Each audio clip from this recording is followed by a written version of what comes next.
오늘은 어른이 된다는 건이라는 제목으로 하나님의 말씀 증거하도록 하겠습니다. 처음 느낀 그대의 눈빛은 혼자만의 오해였던가요? 해맑은 미소로 나를 바보로 만들었어. 내 곁을 떠나가던 날 가슴에 품었던 분홍빛의 수많은 추억들이 푸르게 바래졌어. 어제는 떠난 그대를 잊지 못하는 내가 미웠죠. 하지만 이제 깨달아요. 그대만의 나였음을. 다시 돌아온 그대 위에 내 모든 걸 드릴 테여. 우리 사랑 이대로 영원히 헤어지지 않으리. 나 오직 그대만을 사랑하기 때문에. 이 노래는 고인이 된 유재하 씨의 사랑하기 때문이라는 노래입니다. 1987년 8월에 발표되어 많은 사람에게 사랑을 받은 그런 노래예요. 이 노래 용미 선생님 알아요? 여자친구 생기면 불러줘요. 네.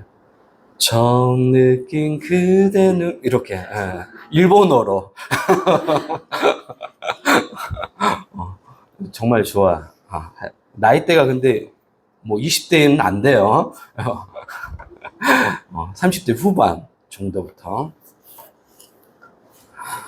노래 가사말이 시처럼 느껴질 만큼 사랑이란 감정을 성숙한 언어로 잘 표현한 곡입니다. 80년대와 90년대 노래 가사말을 보면 되게 시적인 가사말들이 많습니다. 그 노래 가사말들을 들을 때 내 마음에 와닿아서 울림을 주는 가사말들이 많아요. 그래서 아직도 여러분 기억 속에 그 노래 가사말을 써보라고 하면 쓸 수 있는 곡들이 많죠. 그 노래 가사말이 매우 시적이고 또 많은 울림을 주기 때문에 아직도 우리 머릿속에 기억되고 있는 겁니다. 감정은 매우 강렬하고 거친 면이 있어요. 우리는 감정을 굉장히 좋은 것들로만 생각하는데 감정은 매우 거칠어요. 사랑이라는 감정도 굉장히 거칠어요. 한번 정제되지 않으면 그 사랑이 때로는 경계모호하겠어요. 폭력과 사랑에. 사랑한다는 이유로 상대방을 굉장히 폭력적으로 대한 사람 있잖아요. 내가 너 사랑해서 이래. 너 사랑하니까 이렇게. 감정이라는 것은 때로는 이렇게 거칠어요. 이 감정이 내면에서 충분히 성찰되고 무르익어 노래 가사말로 나오니까 시적인 언어가 된 겁니다. 노래 가사말이 듣는 사람에게 말을 걸기도 하고 때로는 내 모습을 객관적으로 보기도 하죠. 그래서 노래 듣다가 갑자기 우는 경우들 있죠. 왜 그래요? 내 감정을 그대로 표현하고 있는 것 같아서. 또 내가 미처 보지 못했던 내 모습을 보게 되는 거예요. 노래 가사말을 통해서. 최근 인기 있는 여자 아이들이라는 클락션 곡의 가사를 제가 읽어드릴게요. 좀 미친 소리 같지만 난 내게 반했어. 노래예요. 자꾸 눈으로 제가 하는 게 아니에요. 노래의 가사말이에요. 자꾸 눈으로 욕하지 마. 더 내게 빠졌어. 영화보다 멋진 드라마틱, 로맨틱 쇼. 난 처음 본 순간 완전 영원한 반쪽인걸. 또 못 본 척, 들은 척 넘어가려 하지. 어림없이 차 떠나가라. 소리칠 거야. I love you, baby. 좀 오글거리네. 네. 야, 나 좀 봐줘. Ready. 더 hit the traction. 네. 어때요? 매우 직접적이죠. 네, 뭔가 더 한번 좀 생각해 볼, 이유가 없죠. 그냥 듣는 그대로인 거예요. 노래 가사말이 너무 직접적이에요. 과거에 비해 감정 표현이 매우 직접적인 시대에 우리는 살고 있습니다. 거친 감정의 표현의 시대에 살고 있다는 것은 결국 우리가 생각할 수 있는, 사고를 깊이 할 수 있는 여유가 없다는 것을 반증으로 보여주는 거죠. 성찰할 수 있는 그런 시간적인, 언어적인 여유가 없는 겁니다. 최근 JTBC에서 시작한 이혼 숙녀 캠프 새로 고침이라는 프로가 있어요. 결혼을 안 한 사람들은 반드시 봐야 돼요. 우리 청년들은 꼭 봐야 돼요. 그리고 결혼을 한 사람도 꼭 봐야 돼요. 그러면 결국 모두 다 봐라는 얘기예요. 네. 여기 등장하는 부부들은 대부분 상대방이 문제가 있다고 얘기해요. 나는 문제가 없는데 내 배우자가, 남편이 문제가 있다고. 나는 문제가 없는데 내 아내가 문제 있어서 우리 관계가 이렇게 깨어졌다고. 근데 카메라가 그 사람들의 일상을 찍거든요. 찍다 보면 반전이 일어나요. 누구에게 문제가 있어요? 그 상대방에게 더 큰 문제가 있는 경우가 많아요. 그런데 대부분 다 어떻게 생각한다고요? 내가 문제가 아니라 내 배우자가 문제가 있다고 생각을 합니다. 이 문제가 몇몇 부부의 문제가 아니라 현대를 살아가는 우리 사람들의 보편적인 모습을 보여주는 것 같아요. 그래서 그 프로그램에서 가장 좋은 건 뭐냐면 자기 자신의 모습을 객관적으로 성찰할 수 있도록 도와줘요. 제가 뭐라고 그랬죠? 그것을 메타 인지를 할 수 있도록 도와주는 거야.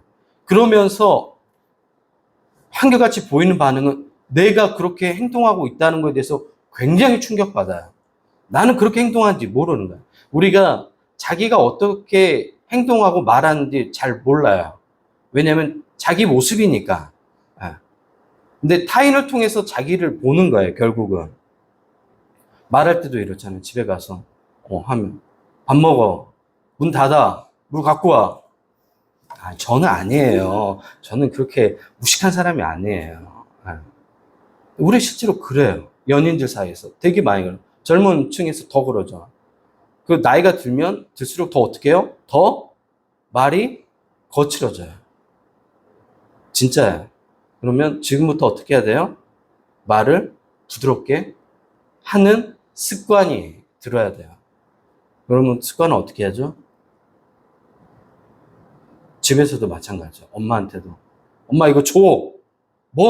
짜증. 이렇게 하는 게 아니라.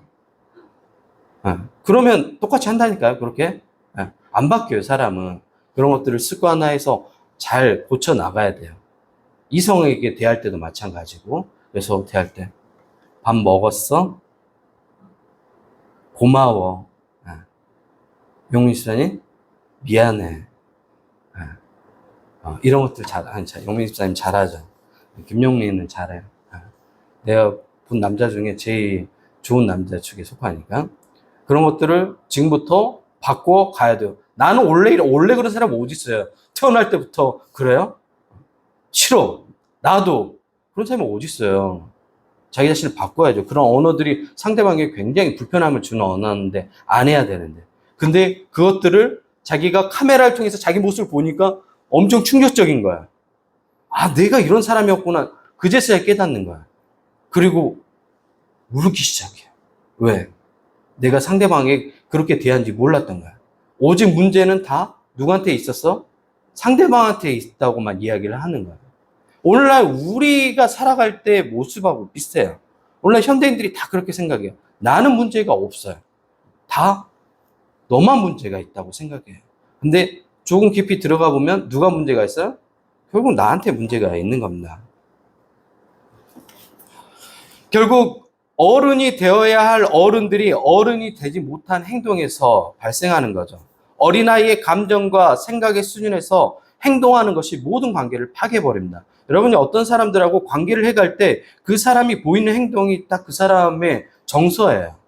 어린아이처럼 하는 사람들 있죠. 문제 생기면 다 관계 끊어버리고 잠수 타버리고 그러면 결국 가정을 이루잖아요. 그 사람 가정이 이루어서 똑같이 해요. 자녀들하고 관계 속에서도 또 똑같이 행동해요. 문제 있으면. 여러분 부모님 가운데 그런 부모님 있죠? 아닌 척 하지 말고 있잖아요. 우리 아빠 왜 그래요? 좀 문제 생기면 다 차단해버리고 엄마랑 말을 한 달 동안 안 할 수 있어. 우리 아빠 대단해. 말을 안 해. 실제로 거기 부부 가운데 나와요. 아이가 2~3살밖에 안 되는 애인데 엄마 아빠가 말을 안 해 서로. 와 진짜 최악의 부모죠. 최악의. 싸웠다고 애 앞에서 말을 안 하는 거예요. 서로. 그럼 아이는 그 과정에서 뭘 느끼는 거예요? 엄청난 공포와 두려움을 느끼는 거예요. 근데 자기들이 뭘 잘못했는지 몰라요. 왜? 뭐에 몰입되어 있으니까? 자기 감정에 몰입되어 있으니까 모르는 거야. 실제로 카메라에 담긴 자기 모습을 보면서 충격을 받아요. 아이 앞에서 우리가 그러고 있구나. 그래서 어른이 되어야 합니다. 어른이 된다는 것은 무엇을 의미할까요? 신앙적으로 말하면 하나님이 만드신 원래의 모습을 회복해 가는 거예요. 인간이 언제부터 망가지기 시작했냐면 죄를 저지르고 나서부터 인간이 망가지기 시작했어요. 그래서 인간다움을 상실해 갔죠. 오늘 우리가 살펴본 본문에도 그런 모습이 나오죠. 오늘 본문을 우리가 읽을 때 2가지 장면을 먼저 떠올려야 되는데 첫 번째로는 예수님이 제자들에게 하셨던 말씀이에요.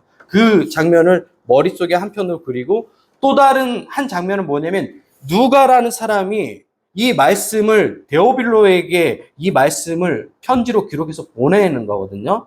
그 두 가지 장면을 동시에 떠올려야 합니다. 누가는 오늘 본문을 통해 우리에게 정확히 말하는데 하나님 나라가 어떻게 이루어져 가는지를 설명을 해요.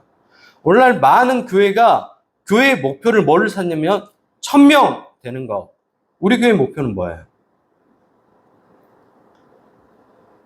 이 반응은 뭐죠? 네? 우리 교회 목표는 뭐예요? 네? 네, 우리 교회는 성숙한 신앙이 되는 거예요. 우리 교회는 1000명 목표 없어요. 안 해요. 우리는 죽어도.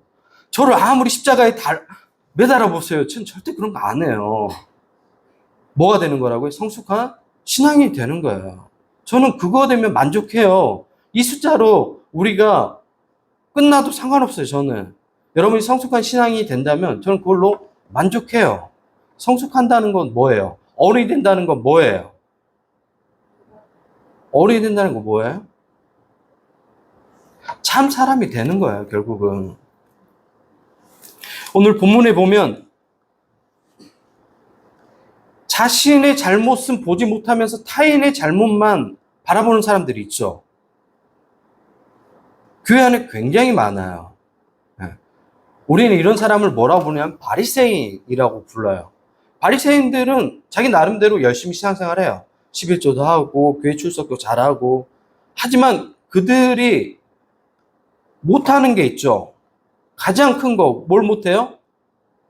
사랑하는 걸 안 해요. 하나님께서 우리에게 주신 가장 큰 계명은 누굴 사랑하냐고 얘기하면 형제, 자매를 사랑하라고 얘기했는데 그걸 안 해요.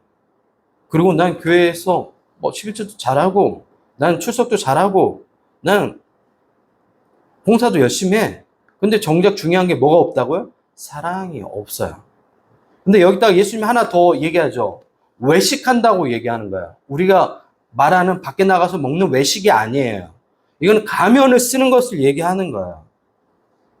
제가 여러분에게 늘 얘기하죠. 가면 쓰지 마세요. 가면 쓰면 내가 망가지고 나와 관계하는 사람들 모두를 망가뜨려요. 내가 가면을 쓰는 순간부터 그 관계는 건강한 관계가 아니라 조작된 관계인 거예요. 위선의 관계인 거예요. 오늘날 많은 신앙인들이 가면을 쓰고 신앙생활을 해요. 목회자들도 마찬가지예요. 가면을 쓰고 신앙생활을 해요. 성도들과 관계를 하죠. 가면을 쓰고. 그러면 발생하는 문제가 뭐냐면 진짜 성도의 교제가 사라져버려요. 예수님은 그래서 가면 쓰지 말라고 얘기하는 거예요. 가면을 쓰면 나를 바꾸는데 가장 좋죠. 나의 모습은 그렇지 않은데 가면을 쓰면 어때요? 그렇게 된 것처럼 느껴져요. 제가 가장 싫어하는 게 딱 두 가지가 있어요. 뭐죠? 이게 뭐야? 거짓말. 왜 거짓말하는 거 제가 싫어하냐면 저의 인격을 무시하는 거예요. 그건 여러분이 저한테 거짓말을 하면. 근데 가까운 사람들이 거짓말 또 많이 해요. 아이러니하게. 제가 여러분한테 거짓말 할까요? 안 할까요? 가끔씩 하죠. 집사님 예쁘네요. 네. 이런 거짓말. 선의의 거짓말. 왜냐하면 상대방을 위해서, 상대방을 격려하기 위해서 내 양심을 속이고 가끔씩 하죠. 예, 예. 근데 거의 안 해요. 거의. 왜 그렇게 하죠? 우리 관계가 그러면 거짓말을 한순간부터 깨어지기 시작하는 거예요. 어른이 된다는 거는 다른 게 아니에요. 솔직해지는 거예요. 어른이 된다는 것은 다른 게 아니에요. 상대방을 진심으로 대하는 거예요. 우리는 어른이 된다는 걸 이렇게 착각해요. 잘못한 것을 홍군형 내는 것이 어른이라고 생각해요. 그거는 어른이라고 얘기하지 않고 우리가 뭐라고 부르죠? 꼰대라고 얘기하는 거예요. 그건 꼰대인 거예요. 어른이 된다는 것은 잘못한 것을 이야기도 해주는 동시에 그 사람을 정서적으로나 인격적으로나 품어주는 거예요. 잘못과 그 사람이 가지고 있는 인간으로서 존중을 동시에 해주는 게 어른이라고요. 오늘날 교회는 이 어른이 사라져버렸죠. 그래서 비난하는 사람만 있는 거예요. 비난만 하는 거 누가 못해요? 다 하죠. 저도 비난 잘해요. 그러나 어른으로서 그것을 품어주고 이해해주고 그 상대방이 바른 길을 갈 수 있도록 도와주는 노력을 하는 것까지가 어른이라고요. 그 어른들이 오늘날 교회에서 사라져 버렸어요. 어른이 부재가 되면 발생하는 문제는 뭐냐면 아이들만 남게 되는 거예요. 아이들만 남으면 어떻게 돼요? 감정적으로 다 행동을 해요. 관계들도 다 깨지기 시작하고 부딪히고, 오늘날 교회 안에서 부딪히는 문제들 봐보세요. 다 관계에 대한 문제인 거예요. 왜? 어른들이 사라져 버렸으니까.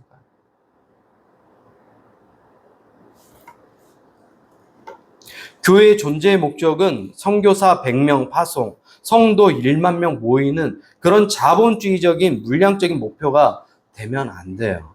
교회 목표는 뭐가 되냐면 성숙이에요. 성숙. 그 성숙이라는 단어 아래 예수님의 제자가 되는 것. 제자가 된다는 건 다른 거 아니에요. 예수님을 닮아가는 것이에요. 하나님이 말씀한 대로 내가 삶으로 살아갈 때 닮아가는 거죠. 우리가 하나님 자녀라는 생각 때문에 우리가 인간이라는 생각을 잊어버릴 때가 많습니다. 우리가 하나님처럼 될 수는 없죠. 완전하게. 부족한 모습이 다 있죠. 하지만 우리가 인격으로 사람에게 다가가는 거야. 그 상대방의 잘못 품어주고 이해해주고 용납해주는 것들이 있어야 되는 거죠. 제가 별이를 좋아하는 이유 중에 한 가지는 잘못한 것들에 대해서 인정을 잘해요. 진짜 좋은 태도예요. 제가 정말 싫어하는 캐릭터는 잘못한 거 인정하지 않는 거야. 근데 우리 얘기를 하고 싶지만 얘기를 안 할게요. 변명을 해요. 계속 우리 가족이 얘기해요. 변명을 해요. 이거 잘못했잖아. 그럼 변명을 해요. 네, 그래서 그건 변명하지 말고 그건 내가 잘못했다고 인정을 해야 바뀌지. 근데 변명만 해요. 변명만 하면 바뀌어요? 안 바뀌어요. 어른이 된다는 것은 인정하는 거예요. 내가 실수한 것들에 대해서 인정하는 거예요. 여러분 저한테 목사님 그거 잘못된 거라고 얘기하면 제가 우겨요? 난 절대로 그런 적 없다고. 제가 잘한 말 있잖아요. 그건 내가 잘못 생각한 거 같다고. 미안하다고. 제가 여러분한테 그렇게 얘기하는 거는 그런 삶의 태도들을 배워야 된다고 이야기하는 거예요. 그래서 제 잘못도 부끄러운 것도 얘기하잖아요. 그것은 내가 잘못한 것 같다고. 배우는 거예요, 다. 어른이 된다는 것은 그렇게 배워가는 거예요. 어린아이로 있다는 것은 배우지 않는 거예요. 그래서 그 감정, 정서 그대로 어른이 돼서 똑같이 인간관계하고 그 모습 그대로 가정으로 들어와서 가정 안에서 아이들에게 온갖 모든 정서적인 폭력을 다 행사해요. 본인은 몰라요. 그게 폭력인지. 엄청난 정서적인 폭력이에요. 자기가 하고 있는 행동이 폭력인 것조차도 몰라요. 왜? 자기가 어린아이의 모습이 있으니까, 관계에 있어서. 여러분 가운데도 그런 가정에서 자라서 상처받은 사람들이 있죠. 그러면 나는 그렇게 살면 안 되는 거야. 오늘 본문에도 사람을 인격체로 대하는 사람이 있나요? 없죠. 어떻게 돼요? 사람을 하나의 비판의 대상으로만 대하는 거죠. 그래서 어떻게 돼요? 자신의 허물은 보지 못하고 남의 허물만 보고 계속해서 이야기를 하는 거예요. 예수님은 오늘 제자로 우리가 살아가기를 원하자. 그 제자로 살아간다는 것은 성숙한 인간이 되는 거고, 성숙한 인간이 된다는 것은 우리의 사회 보편적 언어로 바꾸면 어른이 되는 거예요. 여러분이 그런 어른이 되었으면 좋겠습니다. 교회 안에서도 그런 어른들이 필요해요. 나이가 먹는다고 어른이 되는 건 아니에요. 어른이 된다는 것은 거기에 맞는 정서적인, 지적인, 책임지는 태도가 있는 게 어른인 거예요. 아이들은 절대로 책임지지 않습니다. 그리고 자기가 일을 저지르고 어떻게 해요? 회피하거나 도망쳐요.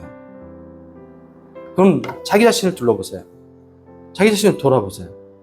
나는 어떤 일을 저지르고 도망치는 사람인가? 나는 그 일에 대해서 책임을 지는 사람인가? 만약 여러분이 책임을 지는 사람이 있다면 수치를 감수하고서도 책임을 진다면 여러분 이미 어른으로 살고 있는 거예요. 근데 내가 계속 도망치는 사람이잖아요? 그러면 여러분은 어른이 아닌 거예요. 여러분 모두 다 어른이 되었으면 좋겠습니다. 그 새로고침의 사회자로 나온 사람이 박하선이라는 여자 배우가 나와요. 그래서 저 그 배우에 대해서 제가 오해했어요. 제가 연기를 잘 못하길래 제가 좀 불편했거든요. 드라마 나올 때마다. 저는 연기 못하는 그 여자 배우가 나오면 몰입이 잘 안 돼요. 제가 이제 연기를 하려고 했었던 사람이고 연기를 좋아하고 영화부터 시작해서 그런 작품들을 굉장히 많이 보기 때문에 그 감정 표현을 어디까지 해야 되는지 이런 것들이 정확해요, 머릿속에. 그래서 저 인물의 캐릭터는 이 정도 감정선에서 이 연기 정도까지 해야 되거든요.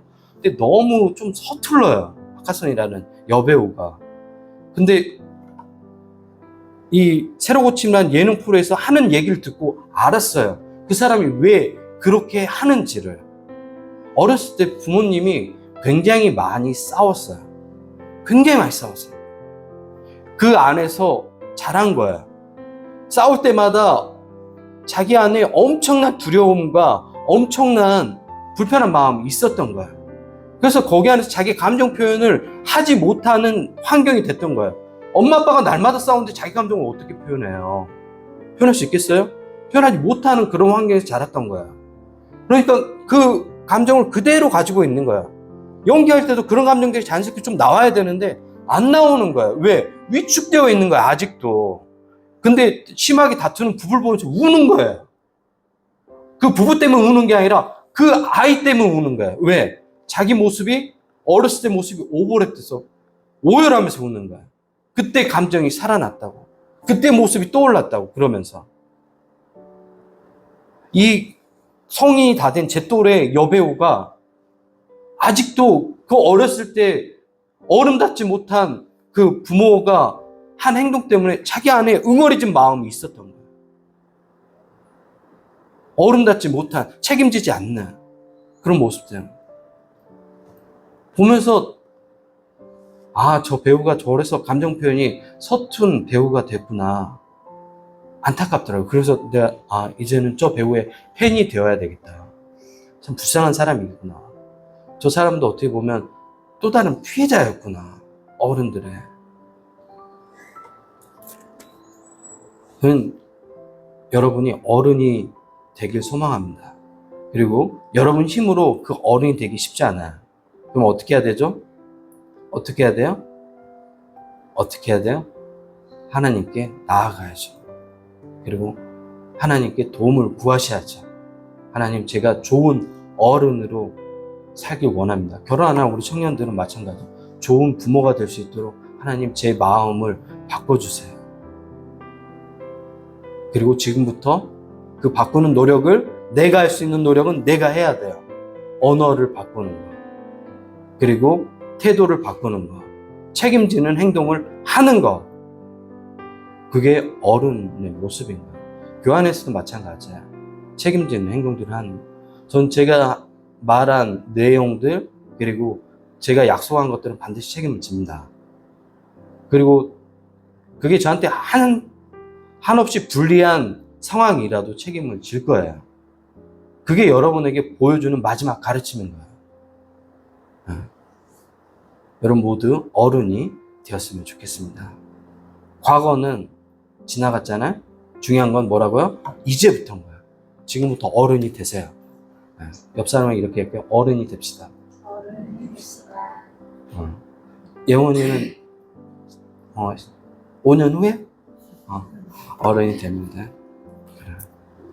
그래. 예원이는 벌써 어른이 되어 있어. 너무 성숙되어 있어서 우리 시간 같이 기도할까요?